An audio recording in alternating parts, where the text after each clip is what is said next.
Sud Radio Conseil de famille. Bonsoir Stéphane Moller. Et bonsoir Philippe David. Stéphane, vous êtes associé au sein du cabinet Viad. Ce soir, nous sommes interpellés par Marie qui s'inquiète pour sa maman qui est sous l'influence de son infirmière et soupçonne celle-ci d'abuser de sa faiblesse.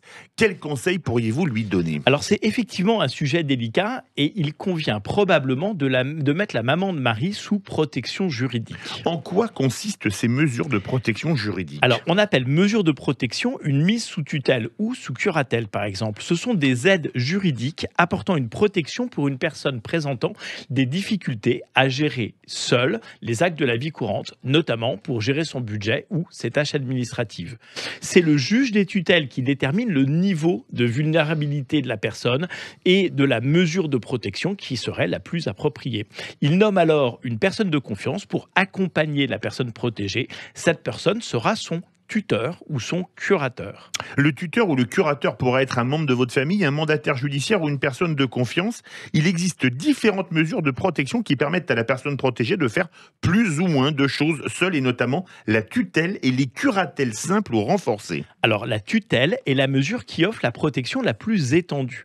La tutelle permet d'être représenté ou assisté dans tous les actes importants qui concernent la personne protégée.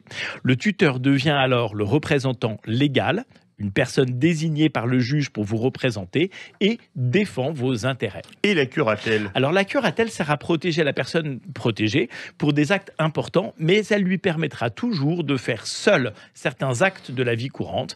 Il existe différentes formes de curatelle, la curatelle simple, la curatelle renforcée, la curatelle aménagée, etc. On commence par la curatelle simple ? Alors la curatelle simple, la personne protégée peut faire seule les actes de la vie courante, gérer son argent, prendre une assurance, mais le curateur peut conseiller et aider pour des décisions plus importantes. Pour la curatelle renforcée, le curateur gère les revenus. Il aide pour toutes les décisions importantes, vente d'une maison, prêt bancaire, mariage.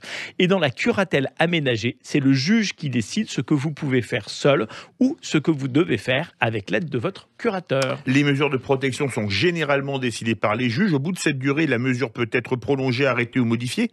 Qui peut faire une demande de mise sous curatelle ? Alors, la personne elle-même, les membres de sa famille, son partenaire, son conjoint ou son concubin, ou alors le procureur de la République peuvent tous faire une demande de mise sous protection. Il est souvent requis une expertise médicale qui sera présentée au juge des tutelles.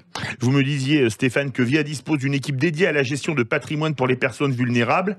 Conseil de famille à retrouver en podcast sur sudradio.fr et sur la chaîne YouTube de Conseil de famille. N'hésitez pas à prendre contact avec les équipes de Via par le biais du site de Conseil de famille. Je vais y arriver. Conseil au pluriel -2-famille.com. À demain. À demain.